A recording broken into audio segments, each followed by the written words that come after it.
Je veux voir le bonheur dans chaque œil de chaque spectateur. Il faut que tu respires. Moi à mon bisounours, je lui fais des bisous, des gentils, des doux. Et si on considérait que l'économie sociale et solidaire, c'est celle de demain, et que l'engagement, c'est la vie et la norme, celle qu'il faut changer. Pour changer la norme, justement, il faut commencer par se parler et par en parler normalement. Je suis Flavie Després, je suis la directrice associée de Care News et depuis 4 ans, je rencontre celles et ceux que l'on appelle des acteurs de l'engagement. Ils en ont fait une reconversion, ou leur carrière, dans la création de valeurs, les vraies, celles qui respectent l'environnement, la santé, la cohésion sociale et territoriale. Pourtant, ce sont des gens normaux, ce ne sont ni des bisounours, ni Gandhi, ni des danseuses du président, ni des militants zadistes. Ils ont des coups de génie et des coups de blues. Ils gèrent de l'humain, salariés, bénévoles, clients, investisseurs. Ils suivent des objectifs et font régulièrement les comptes. Ils ont des amis, des amours et des emmerdes. Ils s'appellent Fred, Lucie, Jean, Joséphine, Maud, Sylvain. Et ce sont, comme beaucoup d'entre nous, des acteurs de l'engagement. Mon engagement, à moi, c'est de leur parler normalement et de leur poser les vraies questions dans Changer la norme.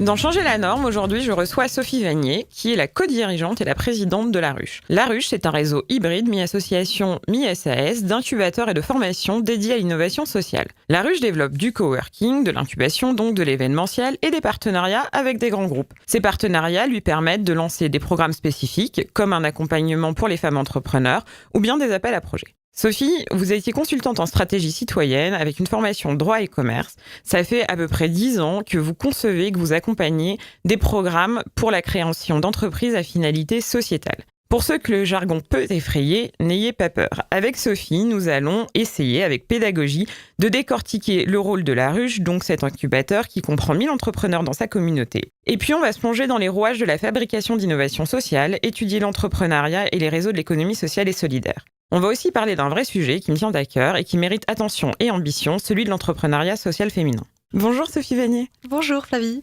Vous êtes présidente de La Ruche. La Ruche, c'est une communauté d'entrepreneurs, il y en a 1000. Voilà, qui sont connectés par une plateforme, ils sont répartis dans 8 espaces. Alors, c'est quoi La Ruche ? Alors La Ruche, c'est un réseau d'incubateurs en France. Qu'est-ce qu'on entend par le mot incubateur ? Alors, il faut imaginer des lieux, donc des espaces de coworking, avec des open space, des bureaux fermés, des salles de réunion. Et on y trouve des entrepreneurs qui sont un petit peu particuliers, puisque c'est des entrepreneurs à impact, des entrepreneurs sociaux, c'est-à-dire qui pensent à des entreprises, mais qui essayent aussi de répondre à un enjeu de société pour rendre la planète un peu plus durable et un peu plus juste.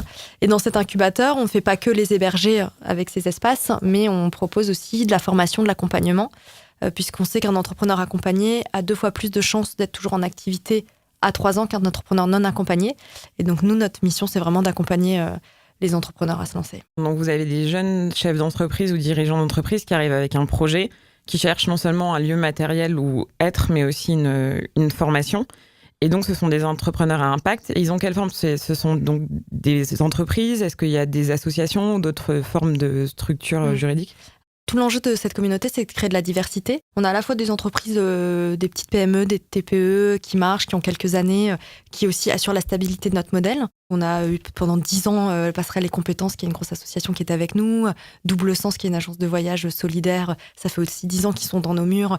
Et quand ils grandissent en région, ils vont dans nos ruches régions. Donc c'est sympa. Et on accueille aussi les jeunes pousses. Et c'est ça qui est intéressant, c'est de pouvoir avoir les entrepreneurs aguerris et les jeunes pousses qui se côtoient. Et en termes de statut, on considère vraiment, nous, que les statuts ne font pas la vertu et qu'il faut accompagner tous les entrepreneurs, même au stade où ils n'ont pas encore créé de statut. Parfois, ils ont repéré un problème de société, ils ont identifié le bon besoin, ils cherchent la bonne solution et ils ne savent pas encore si c'est une asso, une SAS, une forme de scope, etc., qu'ils ont envie de monter. Donc nous, c'est vraiment 50-50, plutôt 50% statut associatif, 50% société commerciale, avec l'idée aussi qu'on défend, nous, les valeurs de l'ESS. Alors, quand il y a des sociétés commerciales, on a des ateliers sur le statut ESUS, sur la gouvernance participative. On essaye d'apporter ce qu'il y a de meilleur en termes de gouvernance dans l'ESS et de gestion des salariés, etc. Ouais, mais on essaye de ne pas être dogmatique. Sur ce qu'est le statut ESUS. Oui. C'est une entreprise solidaire d'utilité sociale. Exactement. Et aussi Passerelle les compétences, je précise que c'est une asso qui met en relation en fait des salariés d'entreprise qui ont des compétences et qui les mettent à disposition avec l'accord de l'entreprise à des associations. Vous avez tous ces incubés ou bien ces personnes donc, qui sont dans les coworking. Et vous, comment est-ce que vous vous financez ? On a 3 sortes de financement et derrière, on a un modèle hybride, mais je reviendrai peut-être... on peut en parler maintenant. C'est une aventure associative, historiquement, La Ruche. Donc, on s'est créé en 2008. Et c'est vrai qu'en 2014, on s'est posé la question de monter une SAS, puisqu'on avait quand même beaucoup d'activités commerciales. La location de bureaux, la prestation de services auprès de grands groupes qui étaient intéressés de venir côtoyer nos entrepreneurs, venir chercher les innovations, venir créer des partenariats business avec nos incubés. Et donc, du coup, on a monté une SAS, ESUS, qui est donc une filiale de l'association. Et donc, en fait, c'est vrai que ça nous permet d'avoir différents types de financements. Des financements type subvention, mécénat, qui vont nous permettre d'accompagner toutes les jeunes pousses de l'entrepreneuriat. Et puis, nous, notre particularité, c'est qu'on accompagne plutôt les profils sous-représentés dans l'entrepreneuriat. À la fois les femmes qui sont dans une certaine façon discriminées, puisqu'il n'y en a que 35% qui sont à la tête d'entreprise, 8% quand c'est dans des startups qui utilisent la techno, le digital, les sciences. C'est vrai qu'on en a fait un cheval de combat et on va chercher du mécénat pour ça. Des personnes aussi qui sont discriminées par leur adresse parce qu'ils sont dans des QPV, voire dans des zones rurales où il n'y a pas de programme d'accompagnement.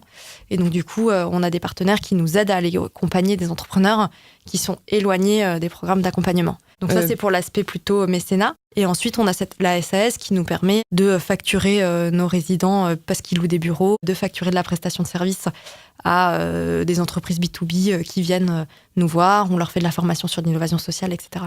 Donc, on a un vrai modèle hybride avec différentes offres, différents types de clients. Ça coûte combien de louer un bureau à La Ruche ? Alors, à temps plein, c'est 350 € par mois à Paris. Pour un bureau ou par poste ? Ouais, c'est par poste, Okay. c'est all inclusive, donc accès salle de réunion, thé, café, photocopie, voilà. Donc ça, c'est le modèle vraiment coworking. Exactement. Bureau. Dans ce coworking, il y a aussi de l'accompagnement collectif. On a évidemment des permanences juridiques, des docteurs en gros hacking qui viennent donner des conseils, etc. Donc c'est plus de l'accompagnement, ce qu'on appelle collectif, et qui anime le lieu.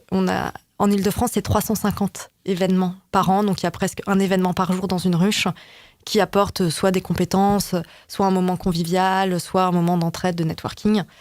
Et puis après, il y a les programmes plus d'incubation. Donc là, c'est des programmes qui sont beaucoup plus courts, puisque dans le coworking, on peut y rester 1 an, 2 ans, 3 ans. Enfin, on y reste autant de temps qu'on le souhaite, tant qu'on est dans les valeurs et qu'on y trouve son compte. Par contre, les programmes d'incubation, c'est 6 mois si on est en accélération, 12 mois si on est en émergence, avec un mentor, un chef de projet qui va suivre le process, qui va faire en permanence des diagnostics, mettre en relation avec les bons experts, avec l'écosystème, aller chercher avec l'incubé des clients.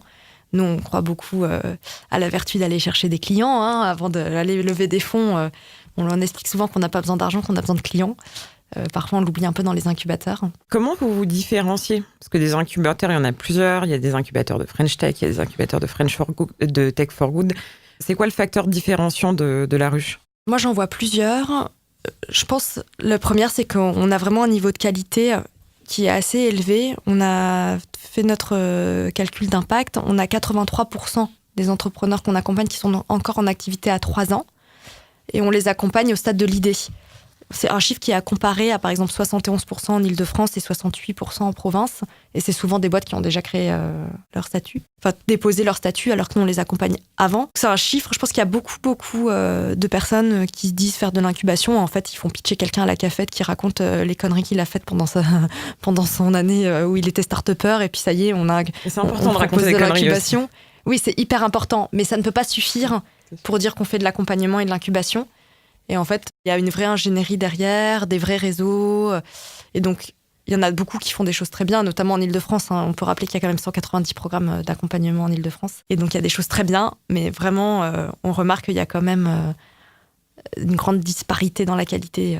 Et un autre élément différenciant, c'est que nous, on essaye aussi de créer de la diversité, de ne pas accompagner que des gens qui ont fait des grandes écoles de commerce et qui ont déjà du réseau. Et donc d'aller aussi chercher des personnes qui sont plus éloignées des programmes d'accompagnement, mais qui ont les épaules pour se lancer, qui ont des bonnes idées, qui sont engagées. Et donc du coup, on essaye aussi de mettre en lumière en Ile-de-France et dans les régions, des beaux profils d'entrepreneurs qui font des choses incroyables. Donc, moitié association et moitié SAS. Il y a un ratio de chiffre d'affaires où ça s'équilibre ?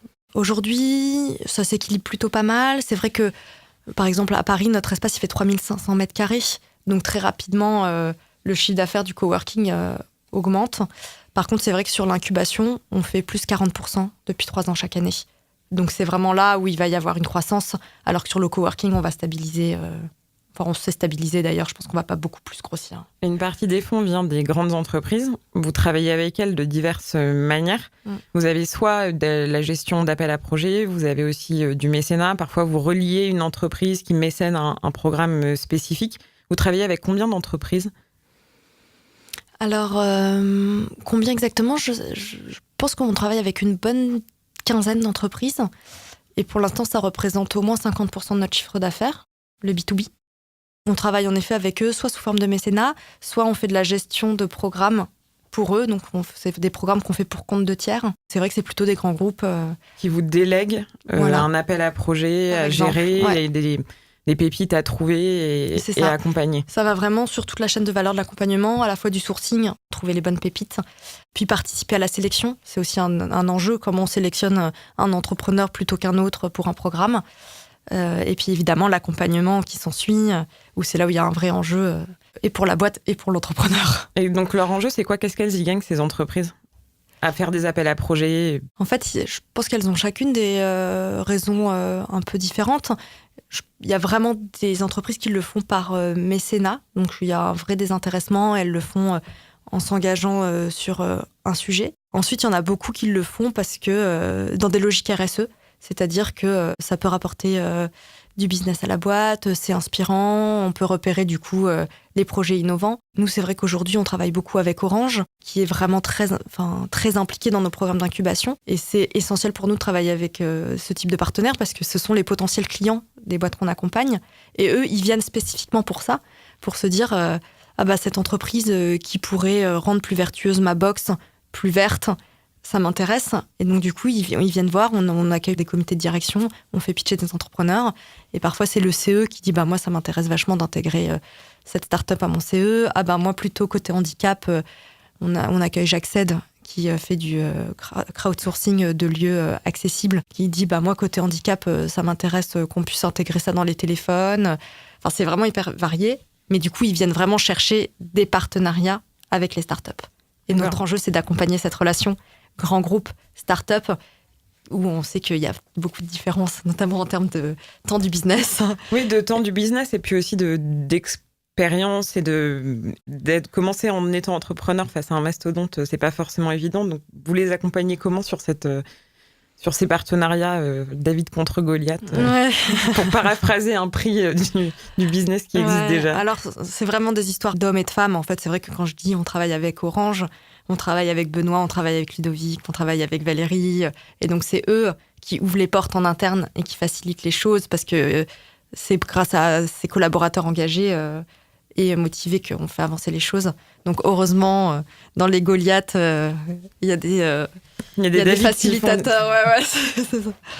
J'aimerais bien qu'on parle d'une autre entreprise avec laquelle vous avez travaillé. En 2015, il y a eu le Google Impact Challenge, qui est, je crois, le plus gros prix, enfin un des plus gros prix qui a existé en termes de somme, mais aussi en termes de communication. C'est-à-dire que Google a alloué des sommes qui commençaient à 500 000 euros, je crois, à quelques projets, dont je me rappelle de Ticket for Change, par exemple. C'est monté jusqu'à 1 million. C'est monté jusqu'à 1 million. Donc, en fait, en une soirée, il y a l'ensemble de 4 fondations, de budget de 4 fondations d'entreprises qui a été distribué.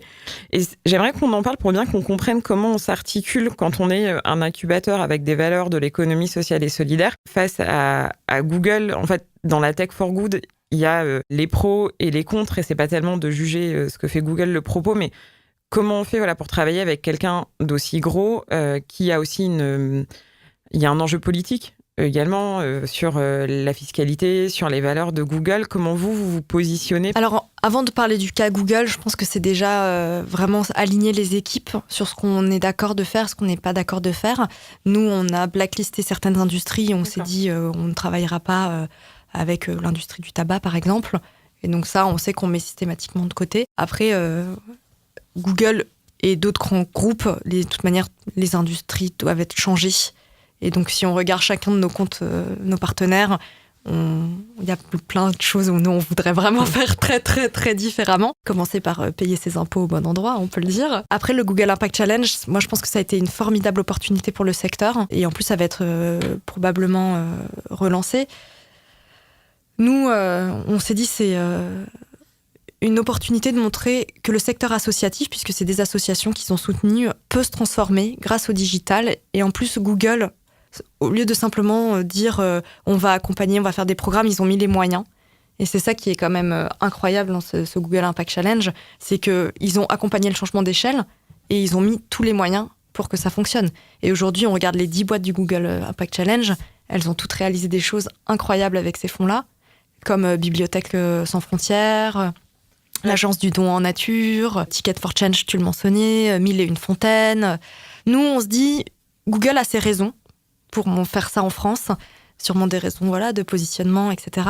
Mais derrière, il y a aussi des hommes et des femmes hyper engagés, et nous, on a envie d'accompagner cet engagement-là. Et donc, en interne, on ne s'est pas posé mais une microseconde la question de est-ce qu'on y allait ou pas. Pour nous, c'était évident, Google veut accompagner le secteur associatif à se professionnaliser dans le numérique, à monter et à changer d'échelle. C'était évident que la ruche, on avait envie d'y être, quoi. Alors, je vais pas te demander de faire une wishlist, mais qu'est-ce qu'il faut pour que toutes les entreprises s'engagent à la hauteur de Google ?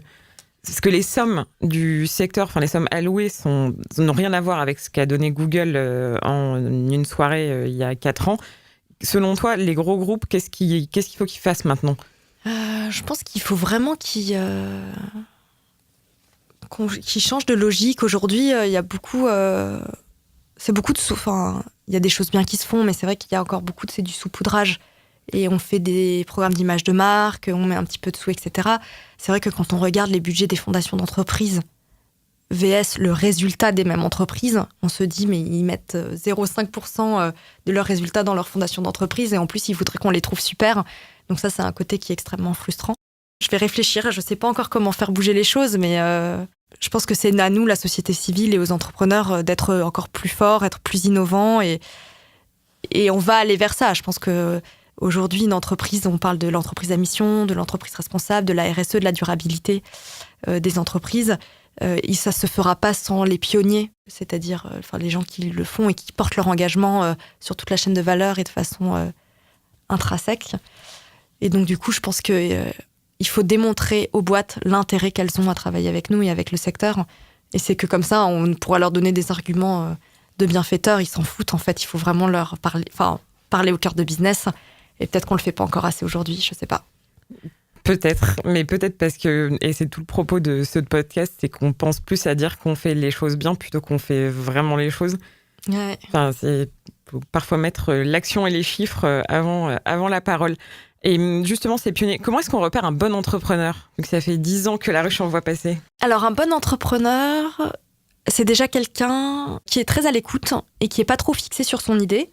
On l'aura remarqué, c'est vraiment quelqu'un qui a identifié un besoin spécifique auquel il souhaite répondre, plutôt un besoin de société, et qui veut s'accrocher bec et ongle pour le résoudre, et qui n'est pas tombé trop amoureux de sa solution, parce que parfois, quand on a l'impression qu'on a trouvé la solution idéale, et qu'on fait des tests de terrain, on fait ce premier prototype, etc., et on se rend compte qu'en fait, ça pourrait être beaucoup plus efficace, mais on veut absolument pas changer la façon dont on a imaginé le produit. C'est un énorme problème. On a une entrepreneur qui en parle extrêmement bien, qui s'appelle Laure, qui a monté Pelli Gourmet avec Titouan, son associé. Au début, il faisait du covoiturage de produits régionaux. Sur Facebook, ça a commencé par un groupe Facebook. Oui, ça a commencé par une communauté Facebook. Et puis finalement, c'était énormément de complexité. Et ils ont vraiment eu cette agilité de tester énormément de choses. Et aujourd'hui, ils livrent un point relais. C'est plutôt un site où on commande les produits des producteurs en direct. Puis ils ont développé du B2B aussi. Parce qu'ils sourcent pour des restaurants de mémoire. Exactement. Ils avaient différents types de B2B. Et d'ailleurs, Laure le dit, tiens, on était à la ruche, on a une opportunité de tester un truc en B2B avec un des partenaires. On y allait par opportunité. Et en fait, ça n'allait pas du tout. Et on a mis 6 mois à se rendre compte. Par contre, le B2B restaurant, qui était un appel entrant, et nous, on a l'impression que c'était hyper complexe. On avait peur d'y aller. Et en fait, ça y est, on se lance. Il faut vraiment en fait avoir cette agilité, pas trop froid aux yeux, et se donner des objectifs et se dire, si dans 3 mois, on se rend compte que ce qu'on est en train de tester, ça marche pas, on change Et ça, c'est vachement dur. Puisqu'on parle de l'or, on va pouvoir bifurquer vers ma question préférée. 8% des startups sont dirigées par des femmes en France. Ouais. Tu l'as dit dans l'intro et j'avais noté le chiffre. Pourquoi ? Pourquoi si peu ? Ouais, pourquoi si peu ? Bon, je pense qu'il y a énormément de problèmes liés au culturel, dans notre éducation. C'est vrai que même quand on parle d'entrepreneurs, on a plutôt des figures masculines qui apparaissent. Donc du coup, je pense que dès le très jeune âge, on a un petit peu de moins... Enfin, une femme se projette un peu moins dans une carrière entrepreneuriale. Donc ça, je pense que c'est un des enjeux fondamentaux. Et puis après, je pense qu'il faut aussi communiquer sur les femmes entrepreneurs qui réussissent.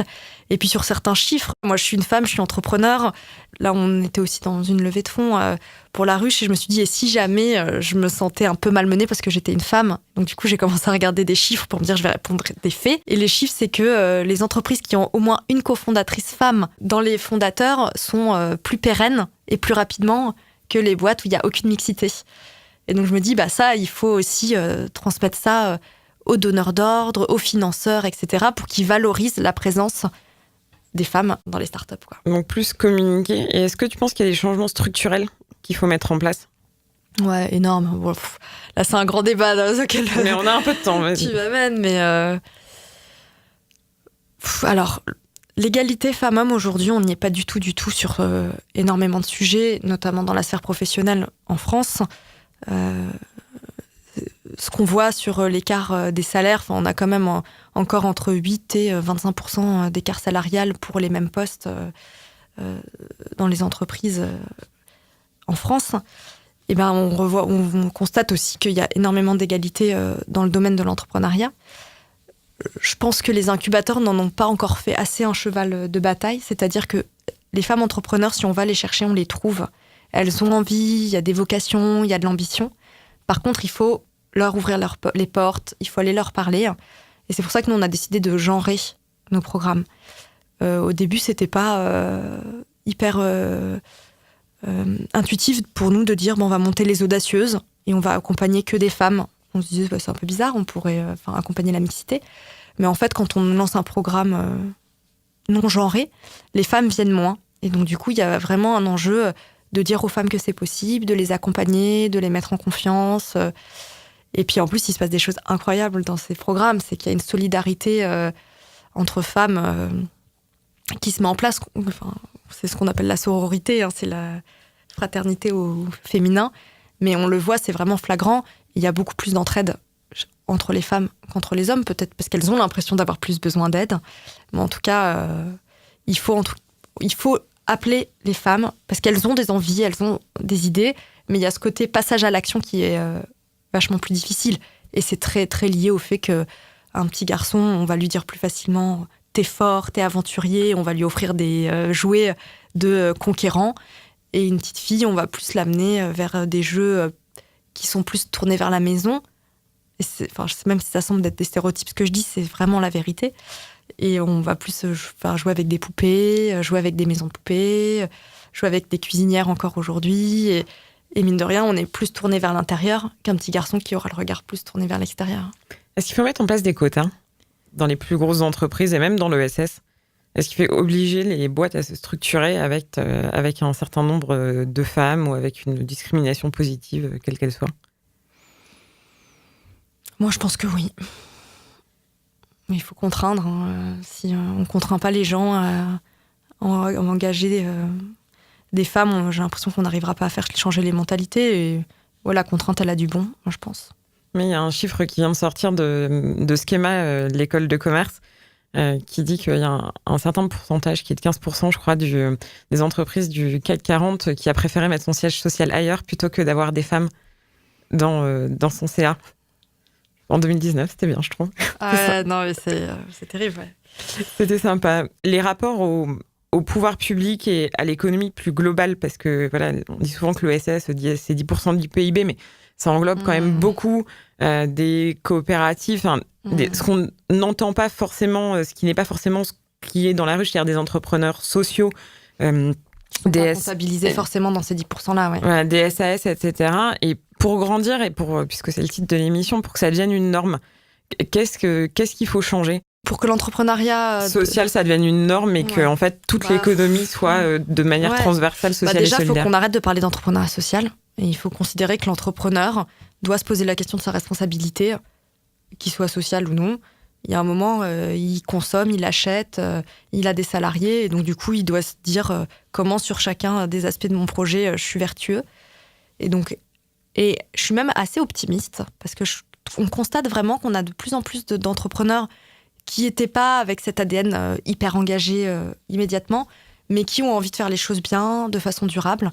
Et donc oui, moi, il faut juste qu'on parle d'entrepreneuriat et se dire, un entrepreneur, il se pose la question de faire les choses bien avec les hommes et la planète et les ressources qu'il a autour de lui, quoi. Merci Sophie. On va passer aux questions finales du tac au tac. Oh là là, Es-tu prête ? j'ai très peur. Mais non, tu vas voir. Donc, le terme est assez répandu, même si la loi Pacte est plus ou moins détricotée selon les moments. Quelle serait la raison d'être de la ruche si elle n'existe pas déjà ?